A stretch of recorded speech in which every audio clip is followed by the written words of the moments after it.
Bueno, como es de público conocimiento, yo no soy abogado,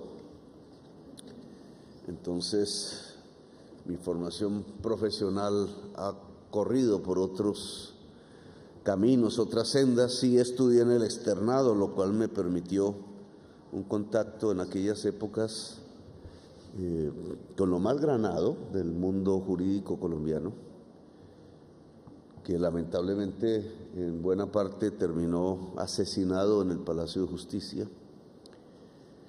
Mis propios profesores, incluso en los desarrollos de una especie de guerra que desarrolló el narcotráfico creciente en ese momento contra el Estado, muchos de mis profesores terminaron asesinados. E incluso mi director de tesis, economista, asesinado también al interior de la Universidad Nacional por la FARC, Jesús Alberto Bejarano, Lou Murtra y otros tantos y tantas que indudablemente en una historia de un país como Colombia ameritan no solamente el homenaje debido, sino la reflexión sobre lo que ha acontecido en nuestro país, que se hace desde prismas jurídicos, pero yo los hago desde prismas económicos, al final bajo prismas políticos, de la vida misma, de la lucha misma. A lo largo de estas décadas, como dirigente político, sobre todo en el Congreso de la República, he visto, presenciado y participado en la discusión de un sinnúmero de propuestas de reforma a la justicia. La primera que escuché fue en la Asamblea Nacional Constituyente a partir de una tesis de Álvaro Gómez Hurtado, que generó la creación de la Fiscalía. Es él el padre fundador en la Asamblea Constituyente de esa nueva institución que antes no existía. Hoy habría que valorar, después de pasadas las décadas, si ese esfuerzo de reforma constitucional ha logrado impregnar en el ámbito del aparato judicial de Colombia una mayor eficacia, si nos hemos acercado más al objetivo de una sociedad con justicia, o si ese objetivo permanece perdido, si se nos escabulle, si como una especie de pompa de jabón no logramos cogerla, si amerita nuevas reformas, si el problema está en el aparato judicial o en la sociedad. En muchos países, cuando el hambre aumenta, por ejemplo, por cualquier razón, tiende la política pública a fortalecer el hospital y no a preguntarse por qué hay más hambre en la sociedad. Podría, bajo esa dinámica, casi que de manera permanente, ampliarse sucesivamente los recursos para tener más y más hospitales, y el problema no se resuelve porque el problema está en la sociedad. El contexto de la sociedad colombiana, indudablemente, hasta el día de hoy, es el de una sociedad con injusticias, una sociedad injusta. Cualquier medidor que utilicemos, el coeficiente Gini de concentración de la riqueza, cualquier otro, nos mostrará una de las sociedades más desiguales socialmente de la tierra, extraordinariamente desigual comparada con cualquiera de las regiones del mundo, incluida la región más desigual del mundo, que es esta, Latinoamérica. Aún en la región más desigual del mundo, nosotros somos extraordinariamente más desiguales. Uno podría atribuirle esa desigualdad al capitalismo y fracasa, porque el mundo es capitalista y el capitalismo ha podido construir sociedades relativamente equitativas a través precisamente de lo que se llamó el Pacto Socialdemócrata, que es lograr que trabajadores participen de las ganancias por productividad, que es la manera de crecer natural del capital, pues esas sociedades fueron construyendo estados de bienestar, derechos, libertades garantizadas, un pacto que aún hoy con muchos problemas se mantiene. Sus coeficientes de equidad social son altos, nosotros no. Y entonces la causa no tiene que ver simplemente con la existencia de un modo de producción capitalista, que en nuestro caso es bastante raquítico, sino con otras causas que habría que esculcar más en el pasado y en la historia de nuestra nación. De eso no voy a hablar hoy aquí porque terminaríamos en otro tipo de conferencia. Lo cierto es que el contexto hoy de nuestra sociedad es el de la injusticia. Y entonces una buena pregunta que habría que hacerse es: ¿y cómo juega un aparato de justicia en medio de una sociedad injusta, donde las distancias sociales son tan grandes? Esa es una buena pregunta y no tendría una respuesta muy clara al respecto.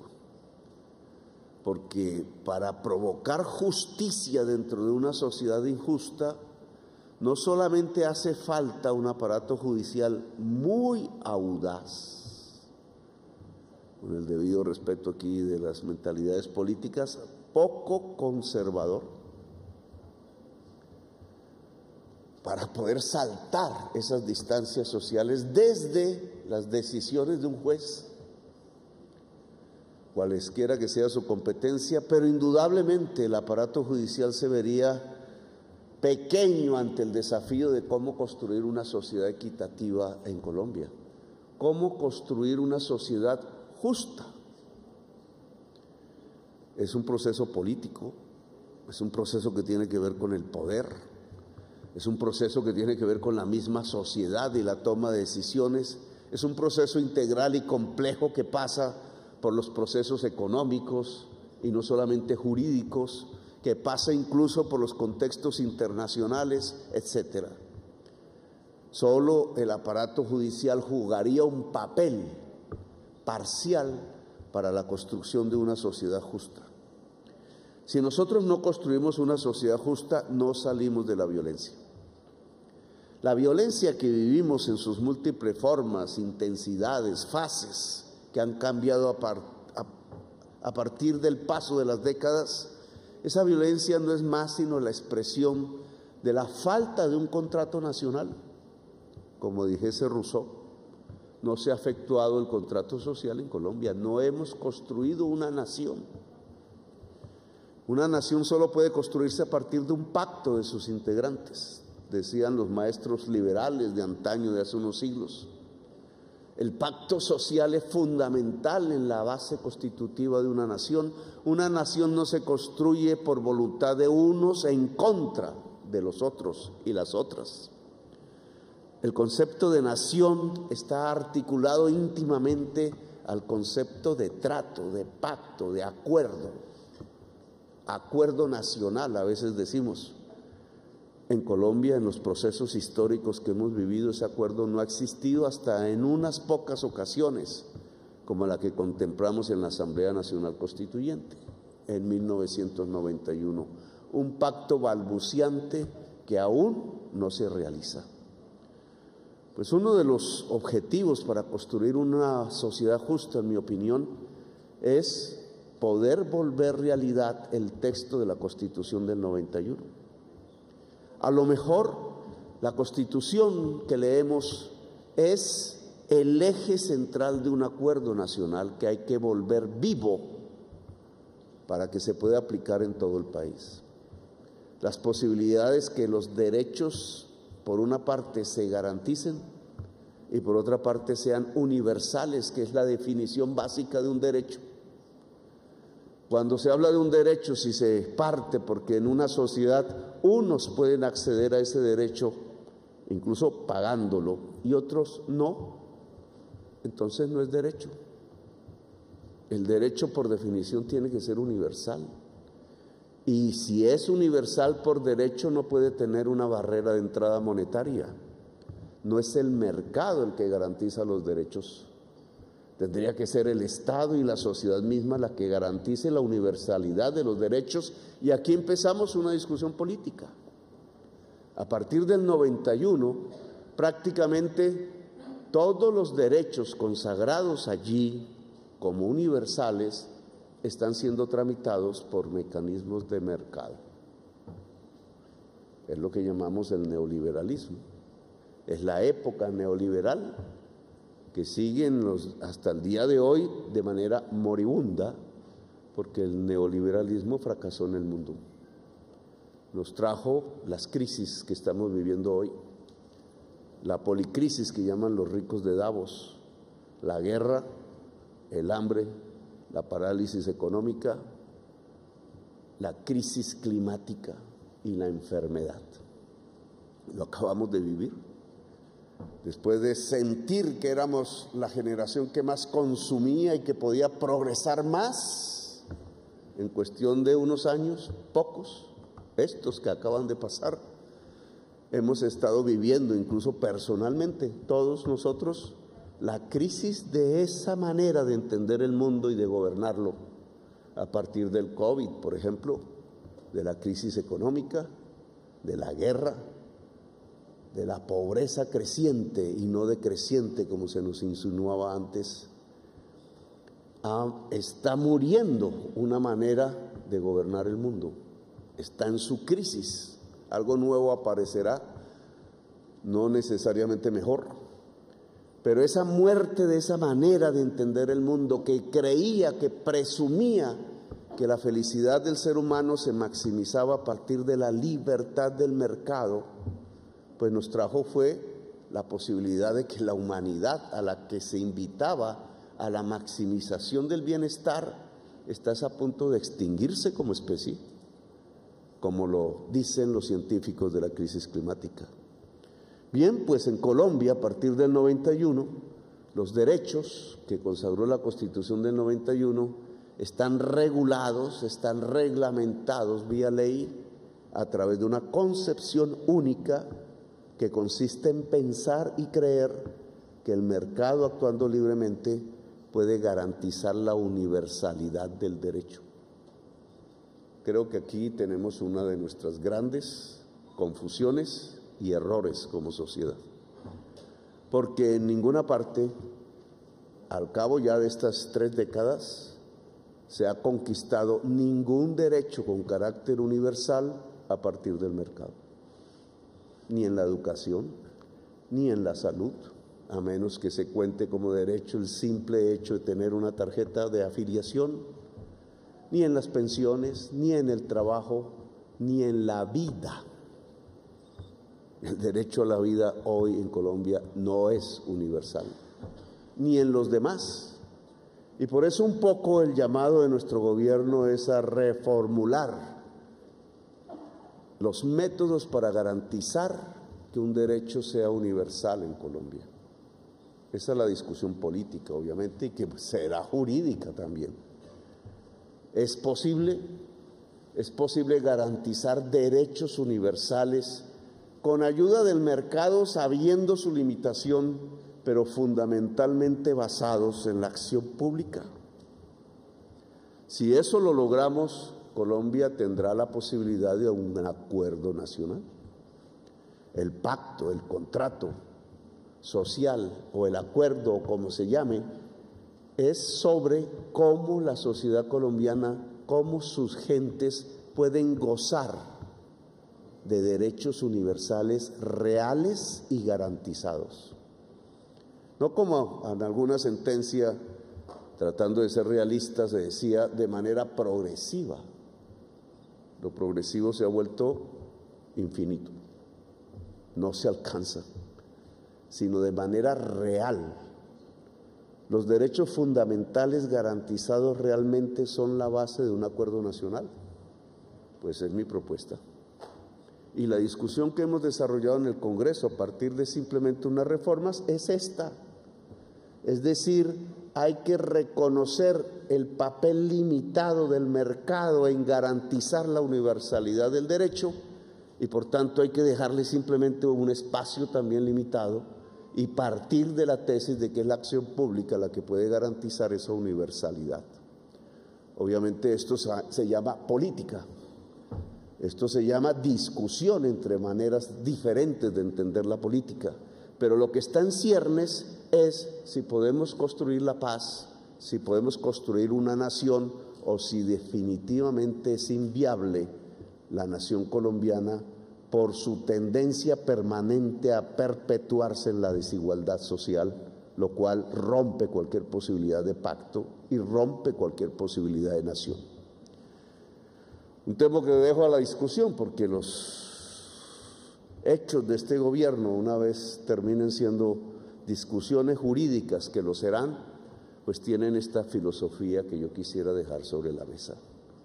Es que este gobierno reconoce que esa manera de gobernar, pensando en que la maximización del bienestar del individuo y de la sociedad lo podría garantizar el mercado per se, es falsa, no es cierta, y que hemos fracasado por mantenerla, y que en la perspectiva de la paz y de construir una nación grande, entonces es la hora de las reformas en otro sentido, que no es la eliminación del mercado por decreto, porque eso ya fracasó, sino que es dejarle el espacio limitado y reconocido como limitado para que una acción pública pueda garantizar la universalidad de los derechos. Y aquí entonces la pregunta de qué papel juega el aparato judicial, pues empieza a tener algunas respuestas.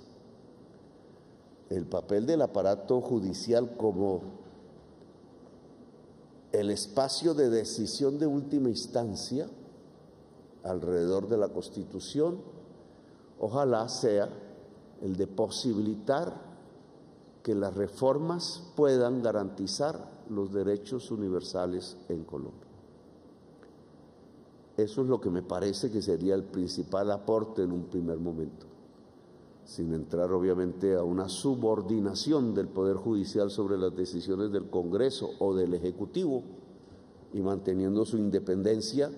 La filosofía en que debería entrar el Estado y la sociedad colombiana es que llegó el momento de un cambio, que si queremos paz y nación es necesario cambiar unos tornillos fundamentales de lo que no está funcionando en Colombia. Ahora bien, este gobierno quiere fortalecer ese aparato judicial precisamente para que la sociedad colombiana sea justa.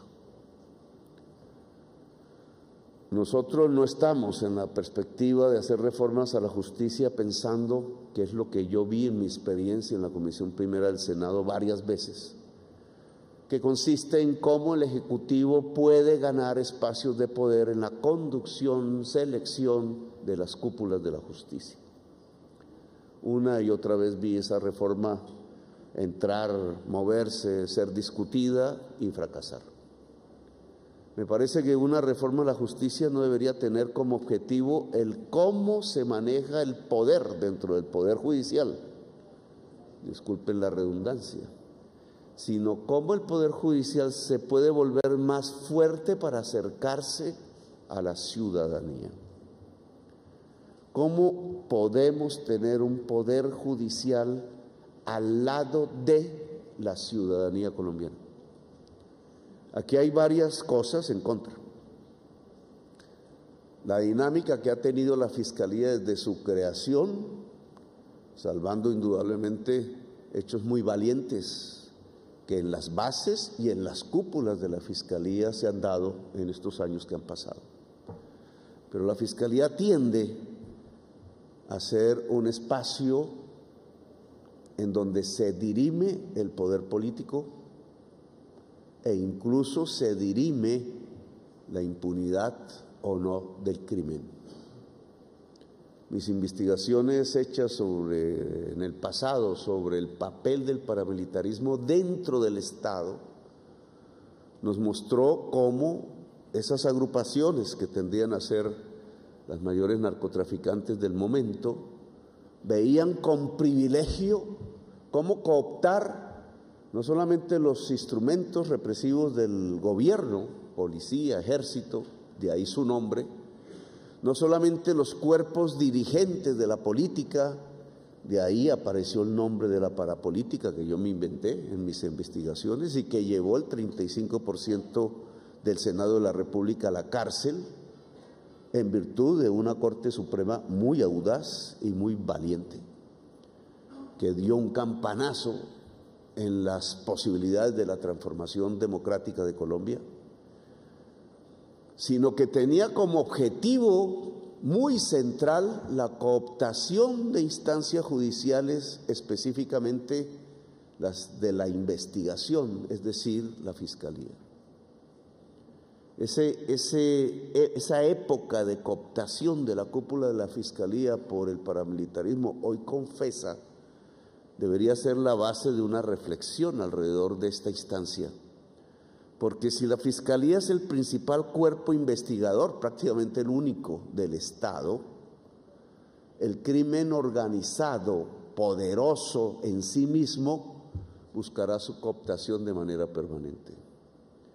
Una de las grandes reformas tiene que ser cómo se separa el aparato estatal en general y el aparato investigador del Estado en particular de cualquier posibilidad de cooptación del crimen.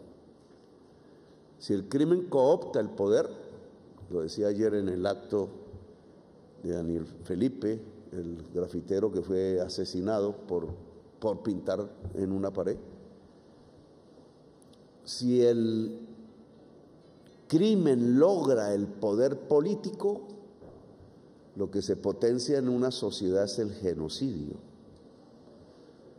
Una experiencia visual, histórica, concreta que demuestra este hecho es Hitler. Hitler y los nazis no son portadores de una ideología política. Quienes intentan asimilar como si fuesen paralelos y por tanto tolerables en el mismo nivel ideologías como el liberalismo, o como el socialismo, o como la doctrina social cristiana de la Iglesia Católica, etcétera, con los nazis, tratando de hacer ver que los nazis hacen parte de otro pensamiento, al cual llamarían fascismo, se equivocan completamente, nos llevan al error. Los nazis son simplemente criminales. A partir de la tesis que existe una raza superior, que indudablemente no tiene nada que ver con la realidad, no es una teoría científica, aunque así la bañaron, y con la tesis entonces que esa raza superior debe dominar el mundo e incluso extirpar de la existencia humana otro tipo de orígenes étnicos, no estamos frente a un sistema de ideas. Como ayer lo dijimos, ese tipo de pensamiento se irradia en todas las sociedades y los seres humanos a partir de exterminar la diferencia, sea porque el muro gris quiere que siga siendo gris y no pintado por muchos colores, como el del grafitero que murió asesinado, sea porque el partido político tenía ideas socialistas y se consideraba que las ideas socialistas no podían ser dentro de la sociedad humana y entonces exterminaron la Unión Patriótica, sea porque se consideró que los jóvenes pobres de los barrios podían tener la etiqueta de desechables y por tanto ser utilizables para presentar unos éxitos de tipo militar como bajas de la guerrilla, disfrazados de guerrilleros, como pasó en los 6.402 casos que la Justicia Especial para la Paz investiga. En todos esos casos el común denominador no es una ideología, es una mente psicopática criminal, el de pensar que la diferencia es eliminable, que se puede matar la diferencia. Eso es un crimen, no una ideología. Por eso cuando ese crimen asciende a tener poder, y el caso de Hitler es el más sintomático, el homicidio se vuelve genocidio. El crimen adquiere poder.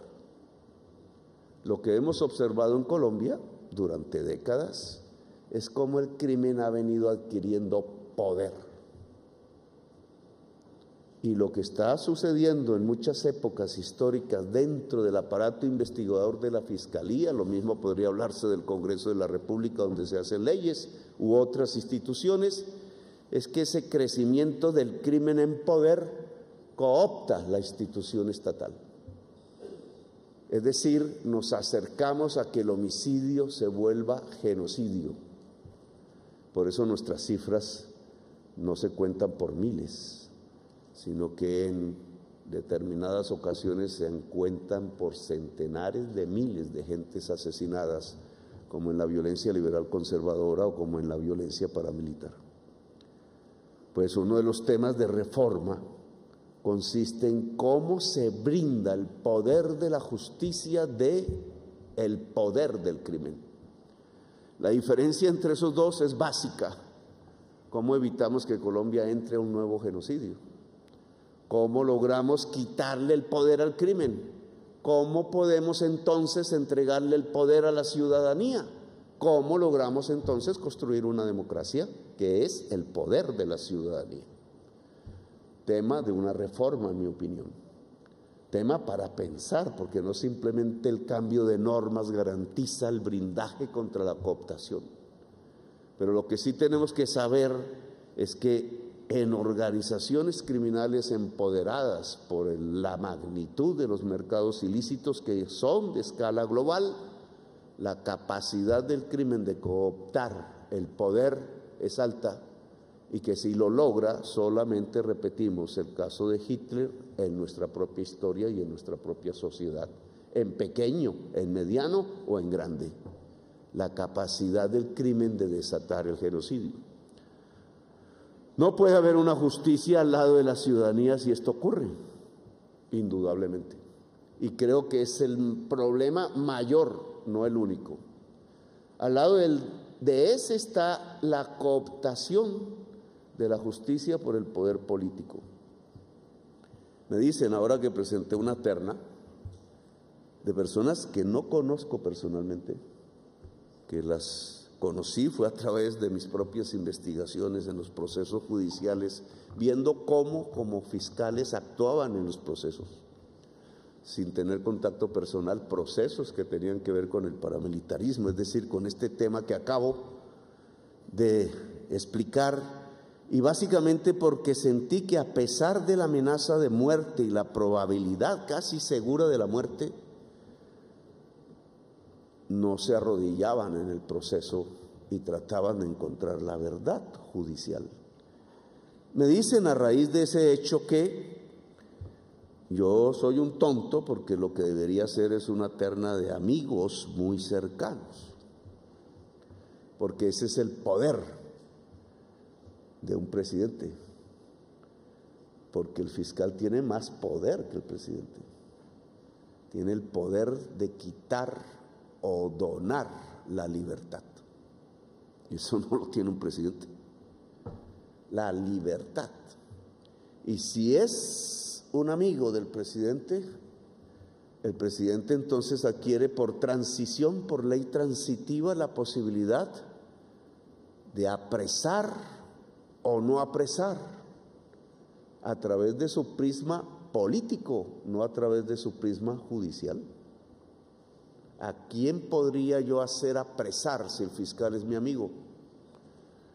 Podrían ustedes hacer varias conjeturas, pero llegaríamos a una conclusión. La justicia dejaría de ser justicia. La justicia se convertiría en venganza, se convertiría en instrumento de selección política, se convertiría al estilo de Robespierre en una especie de limpieza política de acuerdo a la mentalidad no del fiscal, sino del presidente. En un país así nadie podría estar seguro, porque unos irían al poder casi arrodillados para no permitir la pérdida de esa libertad, y otros lo sufrirían una y otra vez cambiando de bandos. La justicia tiene que estar libre del poder político, porque es la garantía de justicia precisamente en la sociedad. Y creo que esta es una segunda reforma que hay que hacer. Yo la he sufrido además. Alguna confesión por ahí de un paramilitar ya insinúa que va a hablar cómo fue. Yo lo sentí, pero el problema no es mío, el problema es institucional. Si la justicia es un instrumento del poder político, no hay seguridad ciudadana, ni derechos, ni libertades dentro de la sociedad. Es lo más parecido a la dictadura. Y por tanto, hablaría de una reforma que garantizara un blindaje del Poder Judicial frente a los avatares, flujos de la política. Y hay un tercer elemento que me parece fundamental, y es que lo que tenemos que lograr es que la justicia esté al lado de la ciudadanía, que pueda garantizar su derecho y libertad y pueda garantizar su paz. Y aquí hay un tema que hay que poner sobre el tapete.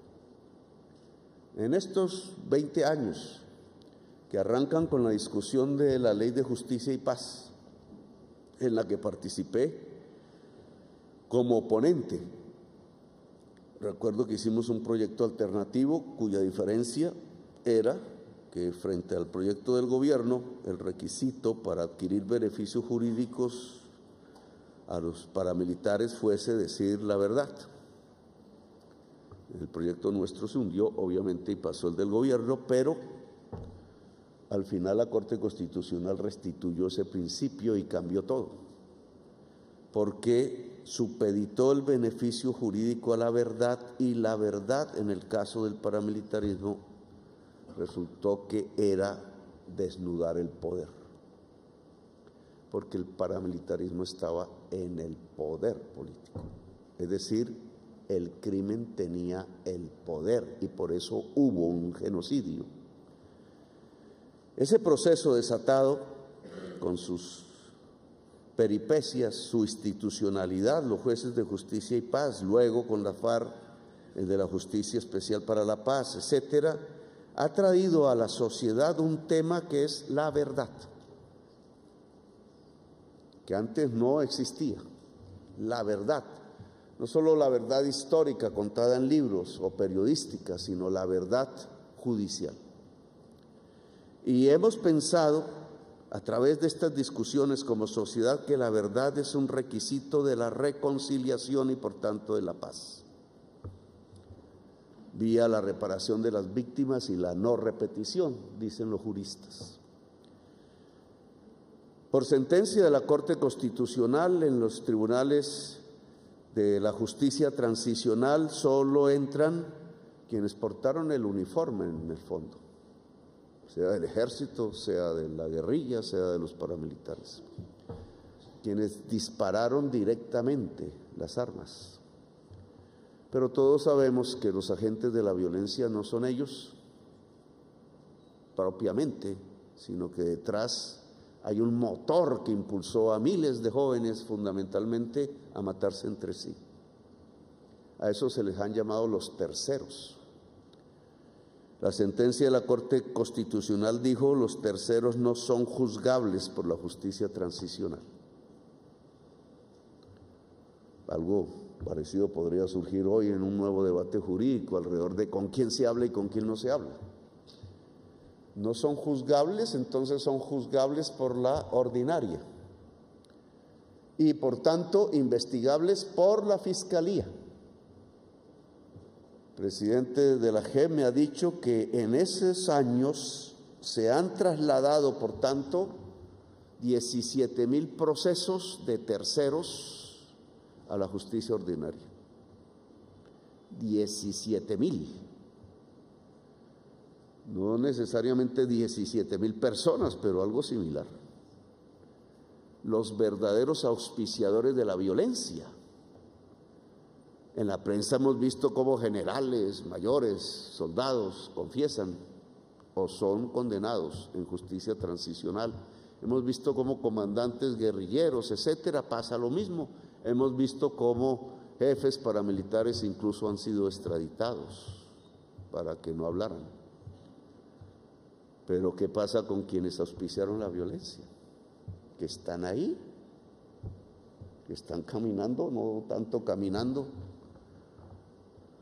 en este momento los 17,000 casos están en la impunidad. Creo que hoy sale una noticia al respecto, alcancé a ver en las redes. Incluso en el proceso de paz con las FARC se habló de un sistema, no recuerdo bien el nombre que se colocó allí, poderoso en la fiscalía para lograr los procesos, los 17,000. Hasta ahora que yo tenga noticia no hay ni un proceso, solo hay 3 funcionarios al frente, es decir, se construyó la decisión política de procesar guerrilleros, de procesar militares, de procesar paramilitares, pero de salvar los dueños de la violencia y los dueños del dinero. Una sociedad así no puede hacer la paz, una sociedad así no se puede reconciliar, y creo que este es un tema que tenemos que dialogar. Porque si es la justicia ordinaria tiene que tener los instrumentos para garantizar que esto que tiene que ver con la violencia contemporánea en Colombia y 200,000 muertos más o menos, tenga justicia, es decir, tenga verdad judicial. Porque si todo esto tiene verdad judicial, y no voy a hablar de los temas de corrupción que son famosos, entonces nos acercamos al punto en donde la justicia podría ser utilizada por la sociedad como un instrumento de venganza o como un instrumento de reconciliación. Yo lo que propongo es ahondar esta verdad a fondo para que la justicia entonces pueda ser utilizada como un instrumento de reconciliación, es decir, para que podamos hacer la paz grande, no simplemente acuerdos de paz con quienes portan uniformes y armas. La paz de verdad, el acuerdo nacional. Tema de una reforma y de una reflexión. La justicia no está para tapar el crimen, la justicia está para destaparlo. Le corresponde a la sociedad, si aplica el castigo, o si como hicieron franceses, alemanes, no tanto, los europeos al final de sus peripecias con los nazis terminan en un proceso de acuerdo nacional y reconciliación. Y finalizo con otro tema de reforma que quisiera proponerles. Durante los 20 años que fui parlamentario, no recuerdo un proyecto de ley de reforma cualquiera al Código Penal que no tenga que ver con aumentar penas. Es como si estas dos cosas que he mencionado antes se tradujeran en una especie de remordimiento en que entre más impunidad hacia los verdaderos actores de la violencia en Colombia se conseguía, más se alzaban las penas para los delincuentes del común, pensando en el aplauso de la sociedad. Es algo así como lo que sucede con las drogas. Entre más se castiga el consumo de droga, más se abrazan los senadores con los narcotraficantes, más se abraza el poder político con el narcotráfico. Es una forma de ocultar una relación incestuosa de hace mucho tiempo a través de una especie de aplauso popular, que es decir, miren cómo nosotros sí perseguimos el narcotráfico porque llevamos consumidores y campesinos productores de hoja de coca a las cárceles. Es la demostración de que sí perseguimos el narcotráfico, y al rato de decir ese discurso se reciben los dineros del narcotraficante, que obviamente no está al lado de los campesinos productores de hoja de coca ni al lado de los que consumen drogas. Aquí pasa algo similar. En el conjunto de los delitos, la práctica legislativa ha sido aumentar las penas, casi que llegando a la cadena perpetua. Es más, creo que hubo un proyecto de cadena perpetua que cayó, pues por obvias razones, en la Corte Constitucional. Mientras se elevan más impunidad sobre el genocidio hay en Colombia. No ha llegado el momento de una reforma alrededor de este tema. No hemos llegado a la conclusión que entre más aumentan las penas, menos justicia hay. Más se colapsa el aparato judicial, porque ante penas de 40, 50, 60 años, ¿qué negociación va a haber entre un delincuente y la justicia para encontrar la verdad antes del juicio? El sistema norteamericano filtra todos los procesos tratando como prioridad de lograr negociaciones jurídicas. No son negociaciones entre el Estado y el delincuente y la delincuencia. Son negociaciones para establecer la verdad.